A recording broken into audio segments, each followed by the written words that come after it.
जय हिंद प्रिय विद्यार्थी, स्वागत है आपका आपके अपने यूट्यूब चैनल आरएस क्लासेस में। और आज हम समझने वाले हैं सामाजिक समरसता के अंतर्गत भक्तिकालीन निर्गुण धारा की ज्ञानाश्री शाखा के प्रमुख कवि कबीरदास जी के द्वारा रचित कबीर की साखियां को। मैं आपको बता दूं, कबीरदास जी ज्ञानाश्री शाखा के प्रमुख कवि हैं। इसके साथ साथ इनकी जो प्रमुख जो रचना है, वो प्रामाणिक जो रचना है, वो बीजक है। कबीरदास जी किसी धर्म के होकर नहीं रहे।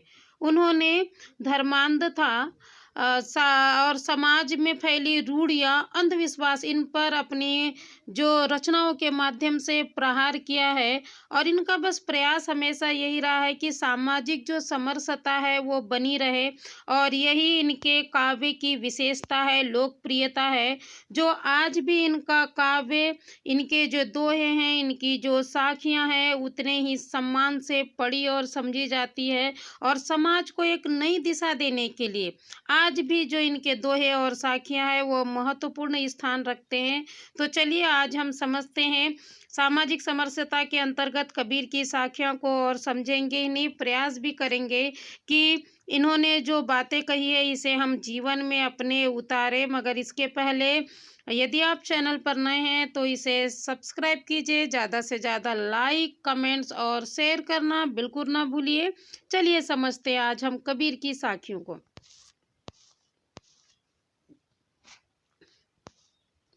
साईं इतना दीजिए जामे कुटुम समाए, मैं भी भूखा न रहूं साधु न भूखा जाए।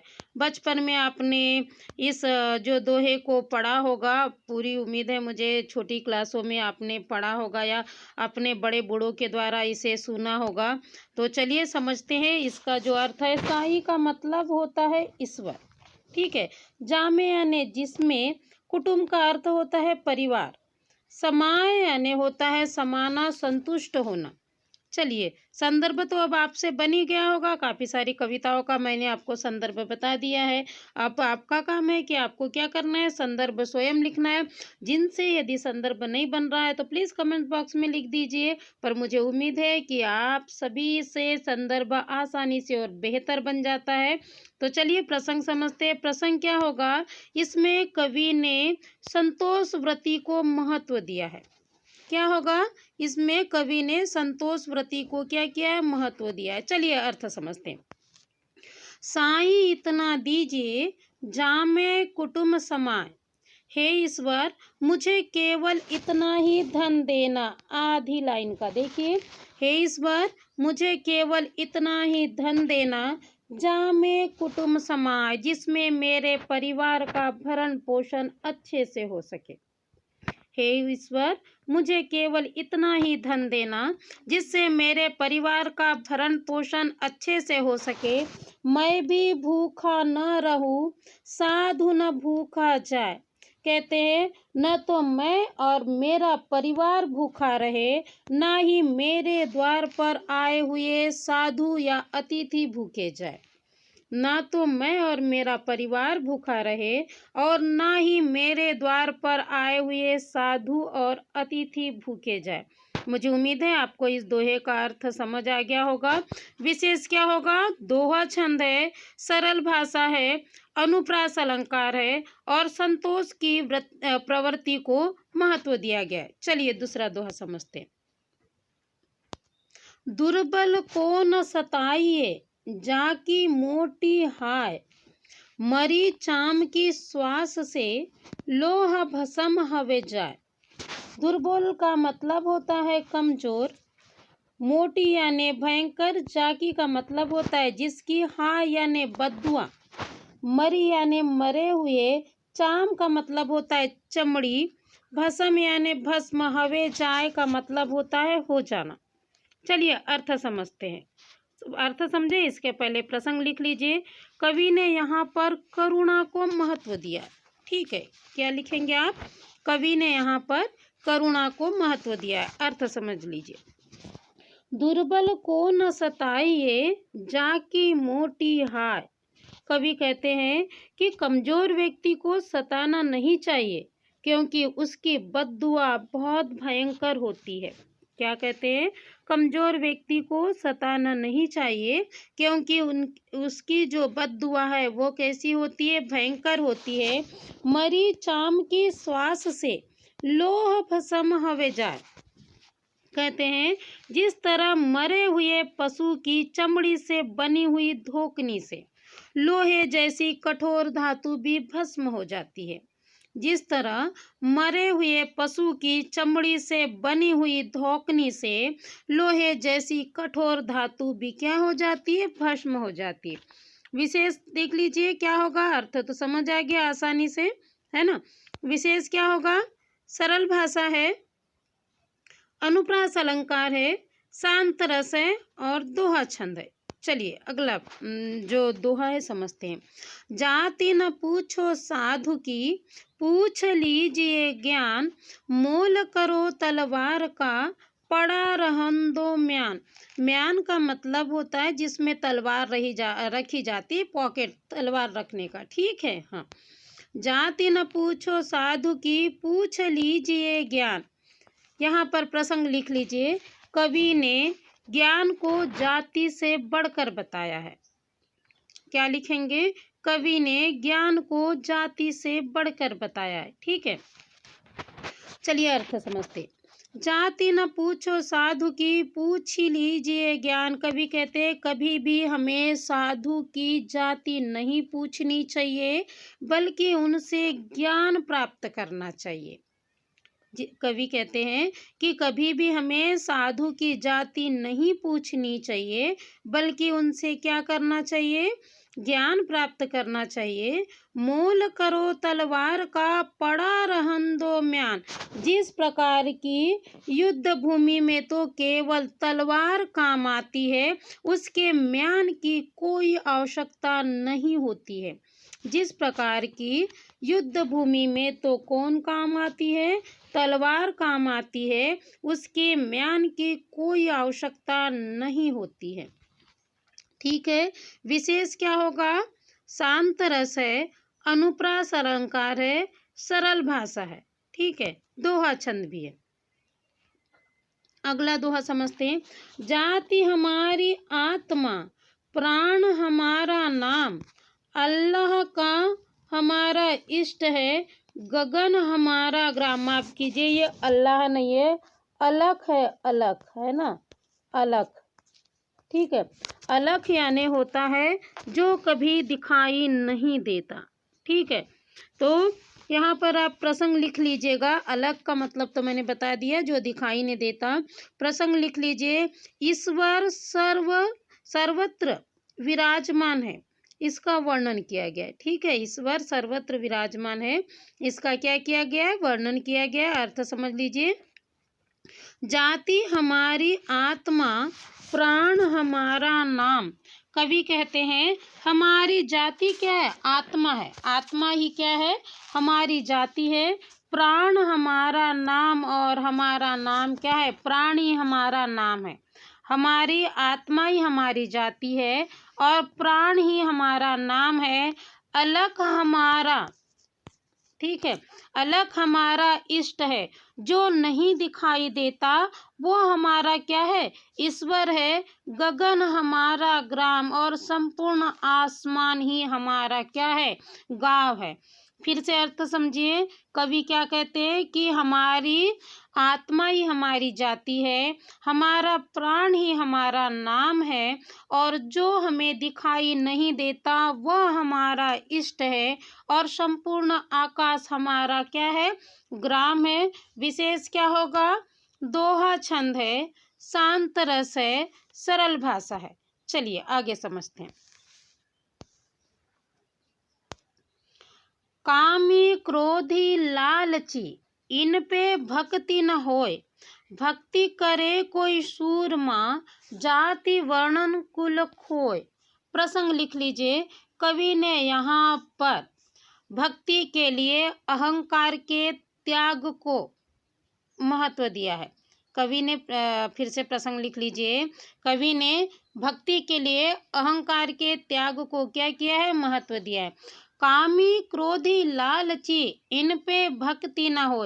कवि कहते कामी यानी काम वासना में डूबा हुआ व्यक्ति क्रोधी और लालची व्यक्ति से कभी भी भक्ति नहीं हो सकती। क्या कहते हैं? काम वासना में डूबा हुआ व्यक्ति, क्रोधी व्यक्ति, लालची व्यक्ति, इनसे कभी भी भक्ति नहीं हो सकती है। भक्ति करे कोई सूरमा, जाति वर्ण कुल खोय। कवि कहते भक्ति तो वही सूरमा कर सकता है जो जाति और वर्ण के अहंकार का त्याग करता है।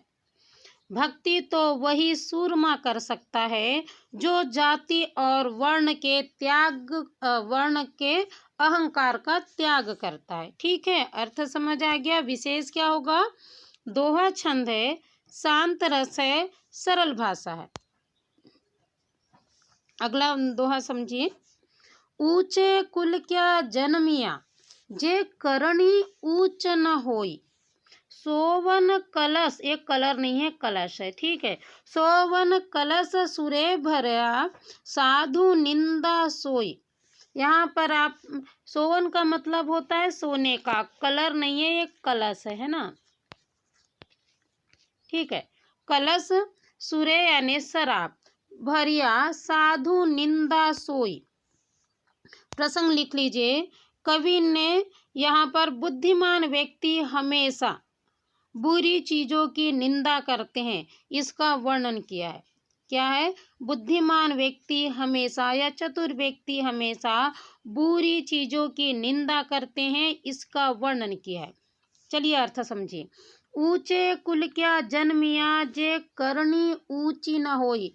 कवि कहते हैं केवल ऊंचे कुल में जन्म लेने से कोई भी व्यक्ति ऊंचा नहीं होता है यदि उसके कर्म ऊंचे ना हो।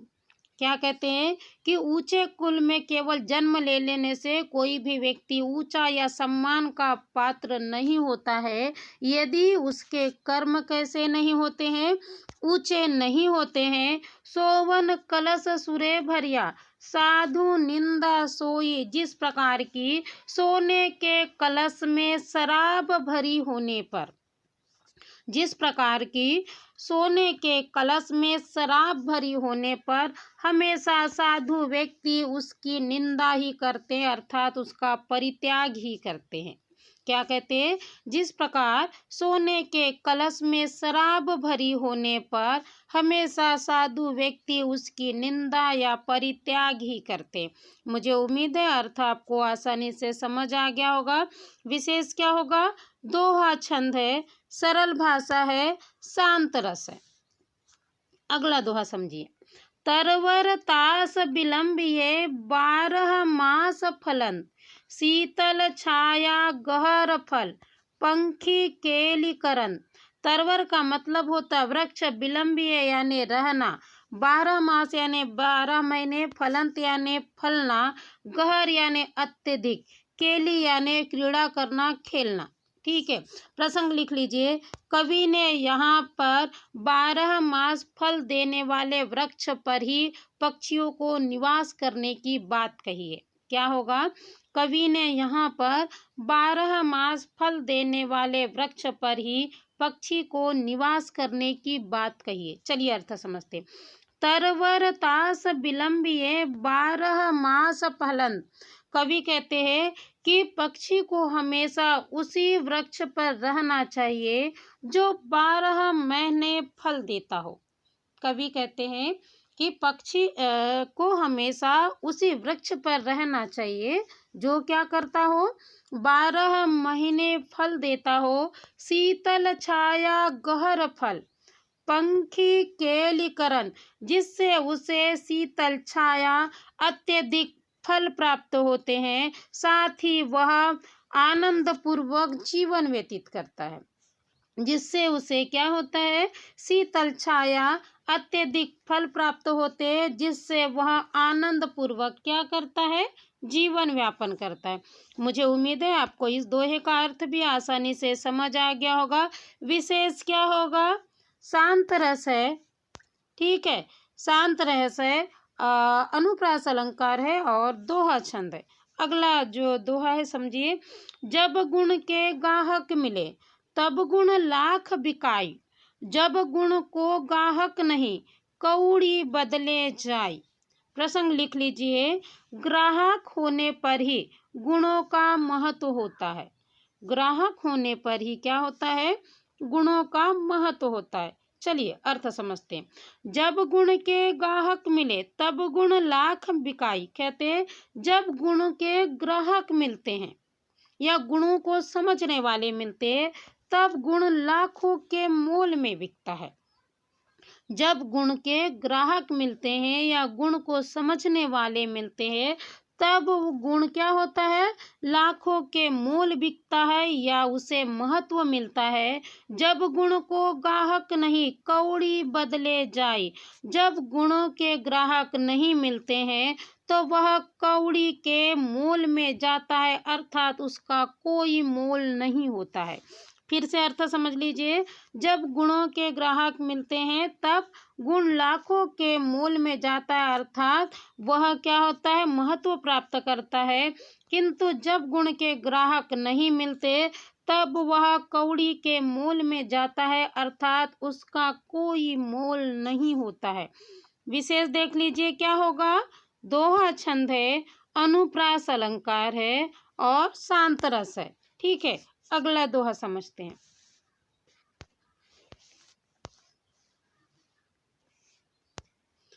सर्प ही दूध पिलाइए दूधे विष हवे जाई। ऐसा कोई ना मिले सो सर्पे विष खाई। प्रसंग लिख लीजिए। कवि कहते हैं कि समाज की बुराई को समाप्त करने वाले लोगों की क्या है? कमी है। क्या कहते हैं? कि समाज की बुराई को क्या करने वाले? समाप्त करने वाले लोगों की क्या है? कमी है। चलिए। सर्प ही दूध पिलाइए दूधे विष हवे जाई। ऐसा कोई ना मिला सो सर्पे विष खाई। कहते यदि सांप को दूध पिलाया जाए तो दूध भी क्या हो जाता है? विष बन जाता है।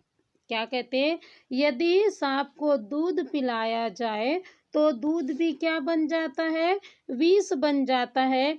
ऐसा कोई ना मिले सो सर्पे विष खाई। कहते मुझे आज तक कोई ऐसा नहीं मिला जो सांप के विष को ही समाप्त कर दे। कहते हैं मुझे आज तक कोई ऐसा नहीं मिला जो सांप के विष को ही समाप्त कर दे। फिर से अर्थ समझ लीजिए। सांप को दूध पिलाने से क्या होता है? दूध भी विष में बदल जाता है। कवि कहते हैं मुझे आज तक कोई ऐसा नहीं मिला जो सांप के विष को ही क्या कर दे? समाप्त कर दे। अर्थ आसानी से समझ आ गया? बिल्कुल आ गया है आपको। सरल भाषा है, शांत रस है, अनुप्रास अलंकार है और दोहा छंद है। चलिए अंतिम जो दोहा है वो समझते हैं। करता केरे बहुत गुण गुण आगुण कोई नाही। यह दिल खोजो आपनो तो सब अवगुण मुझ माही। करता यानी ईश्वर, केरे यानी तुम्हारे, आगुण यानी अवगुण, खोजो मतलब खोजना, आपनो यानी अपना, मुझ माही यानी मुझ में ही। प्रसंग लिख लीजिए। ईश्वर क्या लिखेंगे आप? कि ईश्वर सर्वगुण संपन्न है या ईश्वर अवगुण रहित है, ये भी आप कर सकते। ठीक है। करता केरे बहुत गुण अवगुण कोई नाही। कवि कहते हैं ईश्वर तुम में तो बहुत से गुण हैं, कोई भी अवगुण नहीं है। क्या कहते हैं? कि हे ईश्वर तुम में तो बहुत से गुण, या इस तरह भी कह सकते हैं कि हे ईश्वर आप में तो केवल क्या है? गुण ही गुण है, कोई भी अवगुण नहीं है। यह दिल खोजा आपनो सब अवगुण मुझ माई। किंतु जब मैंने अपने दिल को या हृदय को खोजा तो मुझ में केवल अवगुण ही अवगुण नजर आए। क्या कहते हैं? कि हे ईश्वर आप में तो सब गुण ही गुण है, कोई अवगुण नहीं है। किंतु जब मैंने अपने हृदय को खोजा तो मुझ में तो केवल अवगुण ही अवगुण है। ठीक है। मुझे उम्मीद है आपको अंतिम दोहे का अर्थ भी आसानी से समझ आ गया होगा। विशेष क्या होगा? दोहा छंद है, शांत रस है और सरल भाषा है। इस तरह आज हमने कबीरदास जी के द्वारा रचित कबीर की साखियों को समझा है और मुझे उम्मीद भी है आपको आसानी से इसका जो अर्थ है समझ भी आ गया होगा और आप इसे अपने जीवन में उतारेंगे और बेहतर जो है करने का प्रयास करेंगे। इसी शुभकामना के साथ धन्यवाद।